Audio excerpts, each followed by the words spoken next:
Judy Wheeler is, a top sales executive at Nissan, and that's important. But first, we're going to take a good chunk of time to talk about mentoring. Judy joked, maybe half joking, that whenever she retires, she might be best remembered for her mentoring activities from Nissan and elsewhere. So let's start with just how did your interest in mentoring get started? Well, there's not a lot of mentors really for women in the automotive industry, and it's not my first rodeo, you can all tell. So I've been in this business 39 years. And I always said, when I got to that point where I could put out that hand and help someone else, that I would do it. So in 2003, I'd been on a foreign service assignment with another manufacturer, and I came back to the United States, and I was running the Women's Business Synergy Organization for what is now Stellantis. And I decided it was time to do something. And we had about 1,500 members, so I started a mentoring program. And the first year I started it, I actually used an outside agency to kind of help me get it started. And then once we launched that first year and took a couple hundred women through the program, I went, this isn't that hard. I should be able to create something that's even bigger and better. And I have literally done it every year since 2003. So a few hundred people go through the program, and what's really fun about it is it's expanded throughout our entire company now at Nissan. And I've now started what's called mentoring circles, where I have someone that's like the mentor, someone works with them, and then there'll be 10 people in a group, and they meet one-on-one with their mentors as well. And it was funny because PR was like, let me get this straight. So a couple hundred people, I'm like, no, there's now 2,000 people at least that I've probably assisted on. Wow. So the mentoring circles, is it then like 5 mentors and 5 mentees, and they share insights as a group? So I have 10 mentoring circles. So I have 10 directors or VPs leading each of the circles, and then there's 10 participants in each of the groups. So, yeah. It's a large group. It's a large group. We have set criteria that we go through, like we have actual presentations, and it's always, they may have to do some homework ahead of time, prepare, think about themselves, what they're trying to gain. And it's really helpful because everybody grows. And we, in the very beginning, will ask each group, what is it that they really want to concentrate on over the next year. What's always interesting is you get done with the year, and then someone's like, no, I want to continue to be a mentor or a mentee and work with this person. And so it goes on and on and on. And we make more. There's a lot of talk, a lot of interest here at the NADA show about digital retail, especially in the wake of Amazon's deal with Hyundai, which still seems to be taking shape, not really hitting the market yet, but we know those things are complicated. Nissan has its Nissan at Home program, which as a manufacturer being involved in relating directly to customers can sometimes rub dealers the wrong way. But you've really worked with them to make it collaborative. How has that worked, and you made changes along the way? A lot of changes along the way. So we have, just to set it up for everyone, it is a end-to-end, you can do everything completely online. In some states, right, you still have to come in and get wet signature, but you can literally do everything on the platform online. And we have about we always range between 70 and 75% of our dealers on the program. Okay. You always have, a dealer group will get off, and all of a sudden you're like, well, they're in a lot of dealerships now. But normally they come back later. So that's where we're at. It is fascinating to see. The one thing that came up recently, probably like maybe 4 months ago, during our National Dealer Advisory Board meeting, one of the dealers that's with the larger dealer group, he said, your platform's really good, but it's how it integrates really more with our CRM that their dealership group is working or using. And he's like, the two platforms don't speak very well to each other. And so we're doing double work. I was like, okay, well, tell me more. So we were learning more. Dan Monk oversees this program within the company. And what we ended up doing after listening to the dealer was saying, okay, well, let's start a committee of dealers, bring them in, the ones that are the most vocal that have a complaint about it, and let's bring them in and let's start working through those issues. It has been amazing. Like, we have made so many changes in the last few months. We're going to launch another version of basically the system in March that will include a lot of things that they were asking about. And we've been making minor changes along the way. So I feel like we're moving in the right direction, and the platform will be great. And I had shared this with Jamie earlier. My daughter recently had a baby, and she literally was supposed to come in, take a test drive, look at a vehicle, and the baby came early. So she literally went on the platform and completely did everything online. The dealership delivered the vehicle to her house. She could have done a test drive, like they would have taken it, brought it to the house, whatever, but brought it to the house. She's in a state that requires wet signature, so she did have to sign paperwork. But that is it. She literally did everything beginning to end online. So it's a really incredible platform. My daughter is an ex-school employee. She's on maternity leave right now, but she will tell you it was unbelievably simple. She sounds pretty tech savvy. She's pretty tech savvy, but so here's like a little factoid. This past month, which January wasn't like a super robust month for sales, but we had 10,000 people go in and set up a vehicle. We had 25,000 put a vehicle into what we call the garage. And in the last few months, we've had 35,000 in sales off our platform. That's pretty big. That's pretty good, yeah. Yeah, and so we just need to continue to get stronger. What is putting it into the garage?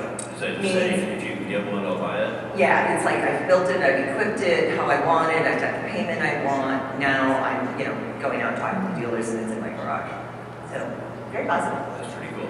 And you said your daughter had to do a wet signature, but it's not like it took 2 hours of paperwork at her house. This is the funny part about it, because the baby was so newborn, this is terrible, she didn't want the salesperson that was delivering to come into the house. So she literally went out on the front veranda and signed the paper. She was like, I had the car, he did the walk around for my vehicle, and she goes, he was gone 15 minutes. That sounds like that's pretty impressive. Now, some of the people will be like, well, that's not a real robust walk around, but she was also saying, yeah, my mom works for Nissan. I'm familiar. You don't have to go through every detail. Well, so the other thing, if it's maybe a quick and efficient handoff, sometimes you circle back with the second delivery. Yes. Which I think is a really fascinating concept, especially with all the technology and even the layers of technology that cars can have these days. What's the second delivery and how does that work? So we launched it, it's actually been a year now. A year ago, we launched it on Ariya, which if you're not familiar, it's an EV product. It has a lot of technology. And what we realized is when consumers would come in, consumers really are only interested, they can only take in so much at one time. And so they would be willing to listen for maybe an hour to go through all the technology. But what we realized is they had a lot of questions afterwards. So we started offering, and it's now part of our, it's on like an iPad where they go through and they do the delivery. And right during that process, we say, can we set up an appointment in the future to come back at your convenience? We will come to you and go through any questions or concerns you may have about your vehicle. So that's what we actually do the setup for. Most customers, I would say probably about 40% right now on the Ariya are asking for that second delivery. So we meet them wherever they want, their home, business, Starbucks, you name it, they'll go there.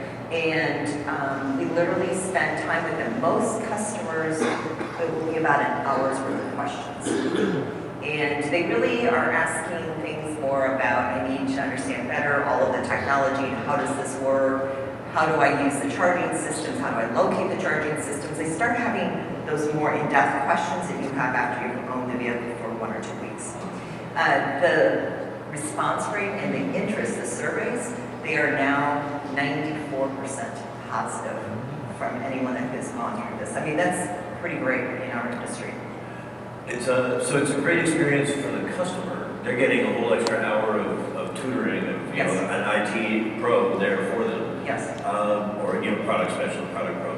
But what is the ROI for the dealer or for Nissan? I mean, do you get more service loyalty? Do you get more? Do they come back and buy a second and a third Nissan? How do you measure that? Yeah, that's interesting. So right now we do a reimbursement to the dealers if they they use like one of their own product specialists. We also offer a service, an outside service, where they can 100% just say, I'm going to use that agent. And they come in Nissan branded clothing, and they're professional. So for them, right now, it's pretty much cost neutral. What will be encouraging is those customers are so positive, we believe they will come back and they will add other Nissan vehicles, and they're going to tell their friends and neighbors. It will continue to grow. We've been doing it a year. Okay. So it's like, I still feel like it's a little early. We're going to add more products now. And so, like, we'll be interesting, we're going to be adding our model year 24 Rogue just one. And that's got a lot of new technology on it, and we're going to start adding that now in the next few months. Now we're going to have a lot more volume. Yeah. So we'll have better learnings.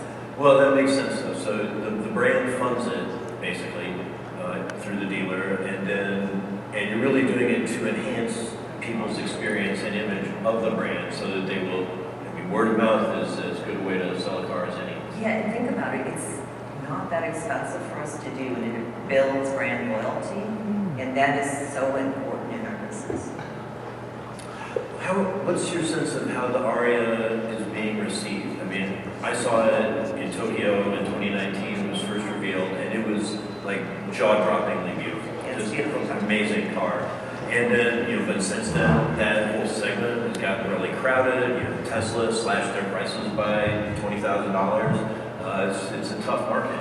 Is there anything you need to do, or stuff you're trying to do to improve its exposure or acceptance? It's interesting because this has gotten so competitive, and then of course what's happened in the industry is I think customers they're committed to going to EV, but they're not 100% in there because of just finding a charger that's functioning properly, and how do we respond in cold weather, and I like it, but maybe it's not quite for me, so maybe I'll do a hybrid instead. So we're learning along the way. The big thing for us that we've learned at Ariya is we need to get people in the vehicle, because it is gorgeous. And I know I oversee RV setting as well, and I remember when we did the event with the RV setters, we openly brought all competitors' vehicles, and said we have nothing to hide. We're gonna hit this head on. But it really gets down to, does it fit for the customer financially? Are they ready to commit to an EV? So our big thing right now, where we're finding success, is more about getting customers in to drive the vehicle. And that's where we've been focusing. Because once they do that, it's a much simpler process. The other thing too, in fact, Arcangelo, who's my RVP in the Northeast, him and I were just talking about the other area that we found success is customers are coming in. They maybe were in a vehicle from 3 or 4 years ago, they had a crazy interest rate and probably a really good payment. Believe it or not, we are able to put those customers into an Ariya. Because from a payment perspective, it's actually an affordable choice. Like with a lease and Yes. getting the commercial credit. Yes, so that was one thing that we went, hey, this is kind of a little bit of a sweet spot that we have found. So we'll continue to work on that as